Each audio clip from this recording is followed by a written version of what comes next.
Sir, ಈಗ ಪಶ್ಚಿಮ ಘಟ್ಟದ ಬಗ್ಗೆ ಮತ್ತೆ ಚರ್ಚೆ ಆರಂಭ ಆಗಿದೆ. ಕೇಂದ್ರ ಸರ್ಕಾರ 26 ಜುಲೈ 27ನೇ ತಾರೀಕಿಗೆ ಪಶ್ಚಿಮ ಘಟ್ಟದ 56,825.7 ಚದರ ಕಿಲೋಮೀಟರ್ ಪ್ರದೇಶವನ್ನ ಪರಿಸರ ಸೂಕ್ಷ್ಮ ಪ್ರದೇಶ ಅಂತ ಘೋಷಿಸುವ ಉದ್ದೇಶದ ಜೊತೆಗೆ 7ನೇ ಕರಡು ಅಧಿಸೂಚನೆಯನ್ನ ಹೊರಡಿಸಿದೆ. ಹೌದು. ಒಂದಿಷ್ಟು ಪರ ವಿರೋಧ ಚರ್ಚೆಗಳೆಲ್ಲವೂ ಕೂಡ ಆಗ್ತಾ ಇದೆ. ಸಂಬಂಧಪಟ್ಟ ಹಾಗೆ ನೀವು ಪರಿಸರ ತಜ್ಞರಿದ್ದೀರಿ, ಈ ಸಂಬಂಧಪಟ್ಟ ಹಾಗೆ ಮಾತನಾಡೋದಾದ್ರೆ ಸರ್. ನಮ್ಮ ಪಶ್ಚಿಮ ಘಟ್ಟಗಳು ಬರೀ ಕರ್ನಾಟಕ ದೃಷ್ಟಿಯಿಂದಲ್ಲ, ಇಡೀ ದಕ್ಷಿಣ ಭಾರತ ದೃಷ್ಟಿಯಿಂದ ಅತ್ಯಂತ ಹೆಚ್ಚಿನ ಮಹತ್ವನ ಪಡ್ಕೊಂಡಿದೆ. ದಕ್ಷಿಣ ಭಾರತದಲ್ಲಿ ಹರಿಯತಕ್ಕಂಥ ಎಲ್ಲಾ ನದಿಗಳು ಬಹುತೇಕ ಹುಟ್ಟೋದು ಪಶ್ಚಿಮ ಘಟ್ಟಗಳಲ್ಲೇನೆ.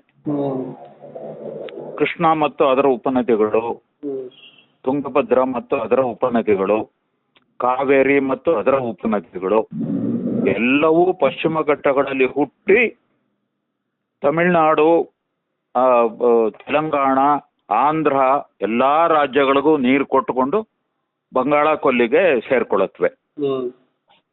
ಇಲ್ಲಿ ಇಷ್ಟೊಂದು ಮಳೆ ಬರೋದಕ್ಕೆ ಬಹಳ ಮುಖ್ಯವಾದ ಕಾರಣ ಅಂದ್ರೆ ಇಲ್ಲಿರ್ತಕ್ಕಂಥ ಎತ್ತರವಾದಂಥ ಪರ್ವತಗಳು ಹಾಗೂ ದಟ್ಟವಾದಂಥ ಅರಣ್ಯ.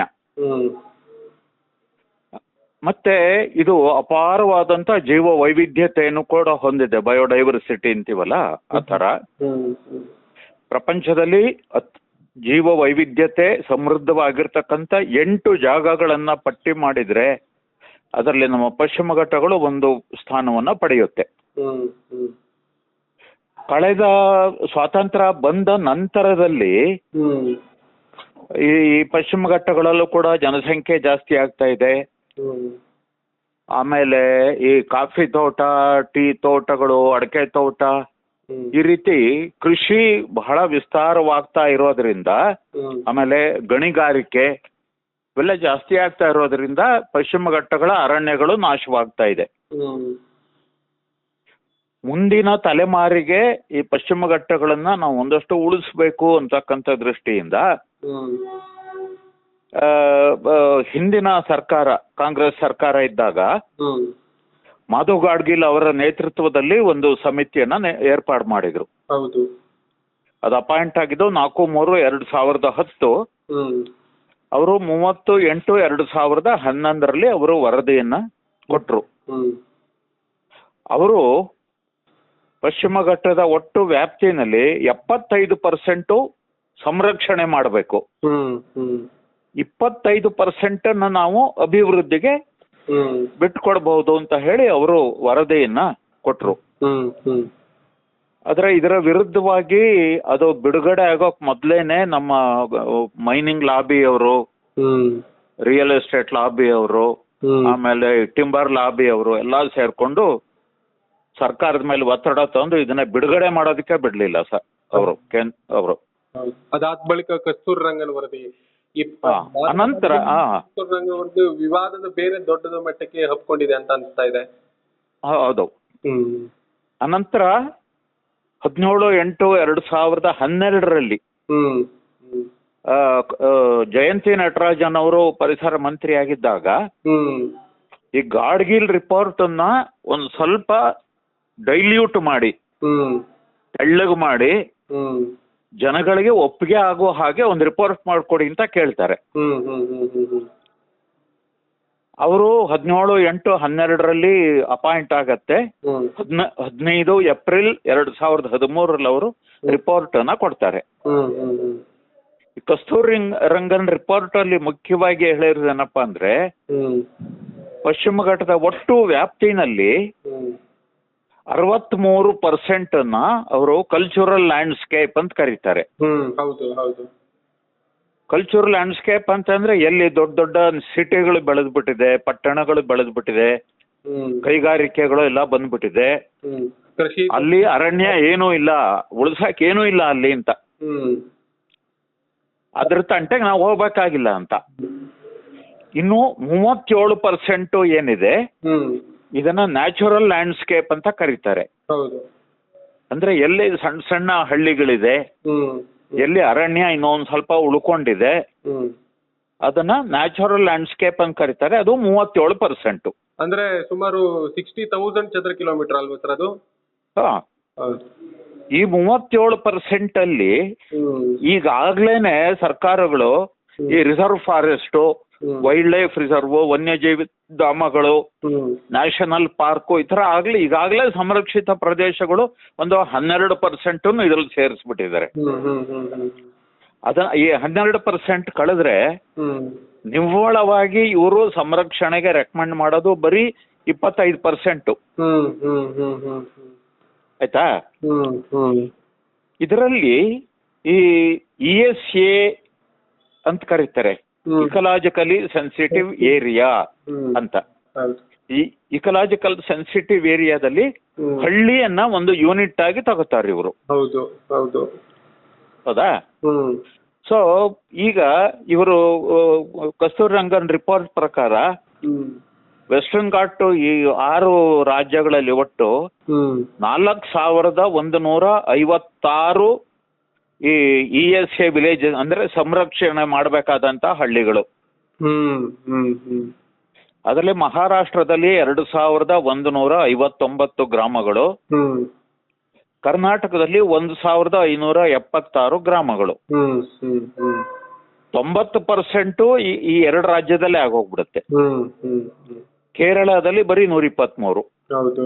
ಹ್ಮ್ ಕರ್ನಾಟಕಕ್ಕೆ ಬಂದ್ರೆ ಹ್ಮ್ 1,576 ಗ್ರಾಮಗಳನ್ನ ಇವರು ಗುರುತಿಸಿದ್ದಾರೆ. ಹ್ಮ್ ಅದರಲ್ಲಿ ಉತ್ತರ ಕನ್ನಡ 630 ಗ್ರಾಮಗಳು, ಹೌದು. ಶಿವಮೊಗ್ಗದಲ್ಲಿ 465 ಗ್ರಾಮಗಳು, ಹ್ಮ್ ಚಿಕ್ಕಮಗಳೂರಲ್ಲಿ 156 ಗ್ರಾಮಗಳು. ಹ್ಮ್ ಅಂದ್ರೆ ಹತ್ತತ್ರ 80% ಹ್ಮ್ ಈ 3 ಇದೇನೆ ಜಿಲ್ಲೆಗಳೇನೆ. ಹೌದು ಹೌದು. ಒಂದೇ. ಮತ್ತೆ ಇದರಲ್ಲಿ ಅವ್ರು ಏನ್ ಹೇಳ್ತಾರೆ, ಯಾವ ರೀತಿ ಇದನ್ನ ಕಾಪಾಡಬೇಕು ಅಂತ ಅನ್ನೋದ್ರ ಬಗ್ಗೆ ಇವತ್ತು ಎಲ್ಲಾ ಹಳ್ಳಿಗಳಲ್ಲೂ ವಿರೋಧ ಮಾಡೋರು ಆಗಿ ಬಂದ ಹಾಗೆ ಅವರು ಹೇಳ್ತಾ ಇದ್ದಾರೆ.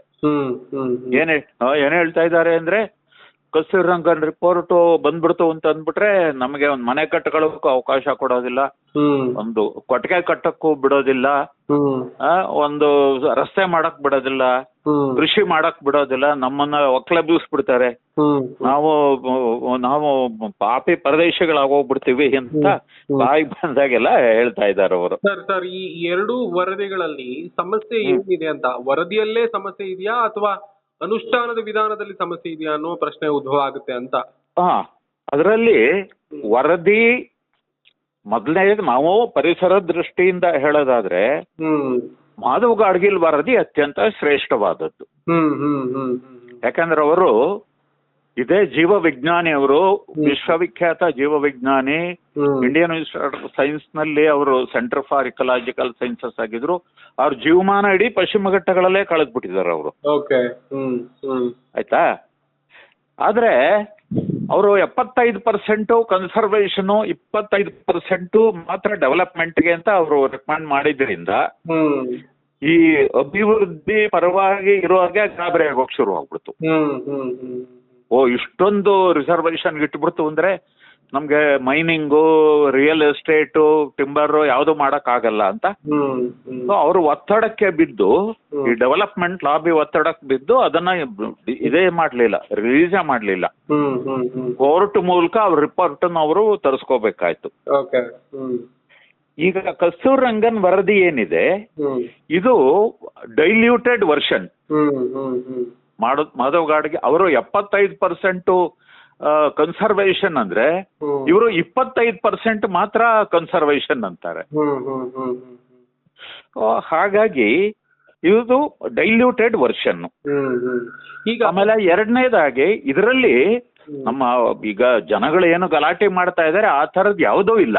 ಅವ್ರನ್ನ ಆ ತರದ ಒಂದು ಆತಂಕ ಸೃಷ್ಟಿಯಾಗಿರೋದು ESA ಅನ್ನೋ ಒಂದು ವರ್ಡ್ ಇಂದ, ಎಕೋ ಸೆನ್ಸಿಟಿವ್ ಏರಿಯಾ ವರ್ಡ್ ಅಲ್ಲ, ಭಯ ಹುಟ್ಟಿಸ್ತಾ ಇದೆ ಅಂತ ಅನಿಸ್ತಾ ಇದೆ ನನ್ಗೆ. ಇಲ್ಲ ಇಲ್ಲ ಇಲ್ಲ, ಅದೂ ಅಲ್ಲ. ಇದರಲ್ಲಿ ಏನಾಗಿದೆ ಅಂದ್ರೆ, ವಾಸ್ತವವಾಗಿ ಹೇಳ್ಬೇಕಾದ್ರೆ ಈ ನಮ್ಮ ರಾಜಕಾರಣಿಗಳು, ಎಲ್ಲಾ ಪಕ್ಷದ ರಾಜಕಾರಣಿಗಳು ಇದ್ರಲ್ಲ, ಅವರು ಇವರು ಅಂತ ಏನು ಭೇದ ಭಾವ ಇಲ್ಲ.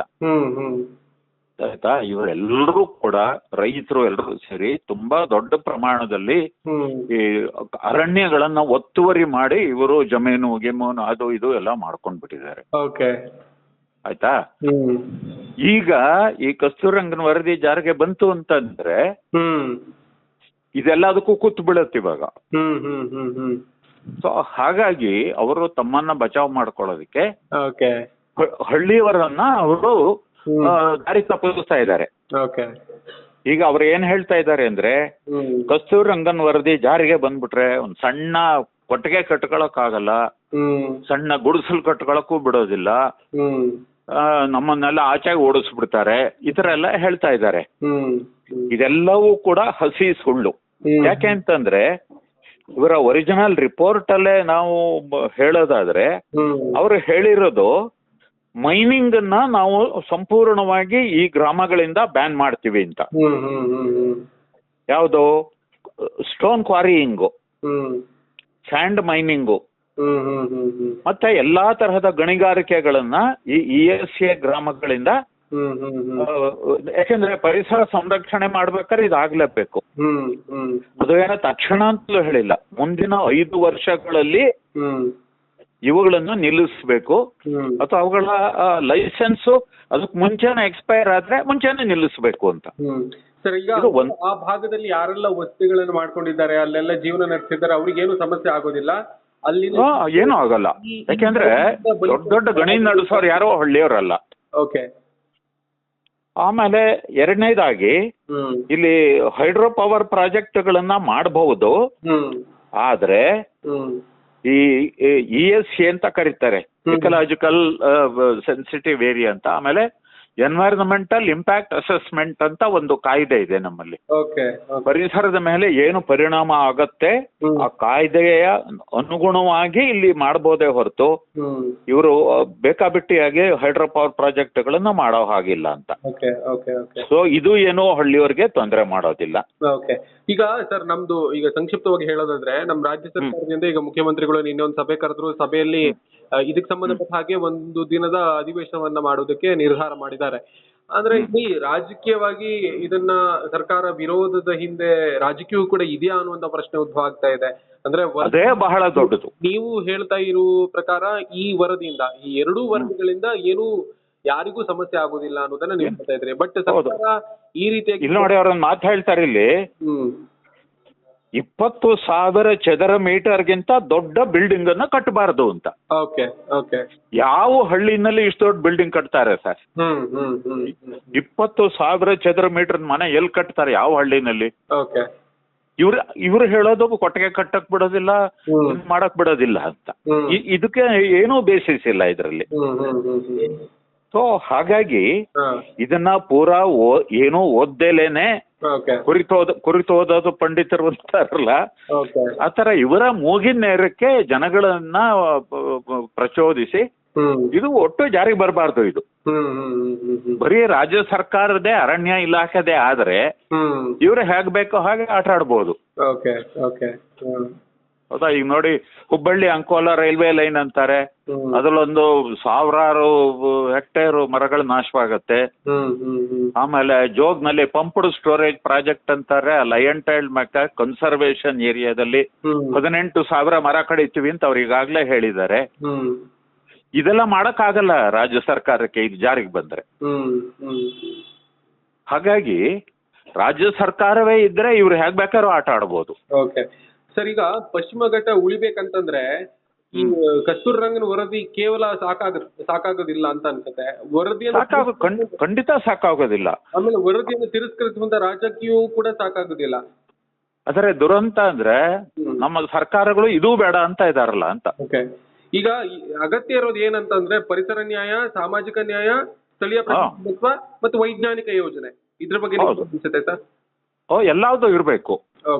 ನಮ್ಮ ಅಭಿವೃದ್ಧಿನ ಪರಿಸರವನ್ನ ಉಲ್ಲಂಘನೆ ಮಾಡಿ ಅಭಿವೃದ್ಧಿ ಮಾಡ್ತು ಅಂದ್ರೆ ಇವತ್ತು ನೋಡಿ, ಆ ನೇಪಾಳದಲ್ಲಿ ಏನಾಗ್ತಾ ಇದೆ, ಉತ್ತರಾಖಂಡದಲ್ಲಿ ಏನಾಗ್ತದೆ, ಚೈನಾದಲ್ಲಿ ಏನಾಗ್ತಾ ಇದೆ. ನಾವು ಮಾಡಿದ ಅಭಿವೃದ್ಧಿನೆಲ್ಲ ಪರಿಸರ ಒಂದ್ಸಲ ಒಂದು ಫ್ಲಡ್ ಗಿಡ್ಡೋ ಬಂತು ಅಂದ್ರೆ ಉಫ್ ಅಂತ ಹಾರಿಸ್ಬಿಡುತ್ತೆ ಅಲ್ವಾ? ಅದರಿಂದ ಪರಿಸರ ಕ್ಲಿಯರ್ ಆಗಿ ಎಚ್ಚರಿಕೆ ಕೊಡ್ತಾ ಇದೆ ನಮಗೆ. ಇದನ್ನೂ ಉಲ್ಲಂಘನೆ ಮಾಡಿ ನಾವು ಮನಸ್ಸಿಗೆ ಬಂದ ಹಾಗೆ ನಾವು ಅರಣ್ಯ ನಾಶ ಮಾಡಿ, ಜಲಮೂಲಗಳನ್ನ ನಾಶ ಮಾಡಿ ನಾವು ಅಭಿವೃದ್ಧಿ ಮಾಡ್ತೀವಿ ಅಂತ ಅನ್ನೋದು ಅದು ಮೂರ್ಖತನದ ಪರಮಾವಧಿ. ಅದು ಯಾವುದೇ ಪಕ್ಷ ಇರಲಿ. ಓಕೆ ಓಕೆ ಸರ್, ಈಗ ಮತ್ತೊಂದು ಏನಂತಂದ್ರೆ ಈಗ ಅಲ್ಲೆಲ್ಲೋ ದೆಹಲಿಯಲ್ಲಿ ಕೂತ್ಕೊಂಡು ಒಂದು ನಕ್ಷೆ ಹೇಳೋದು ನಿಯಮ ರೂಪಿಸೋದು ಬಹಳ ಸುಲಭ.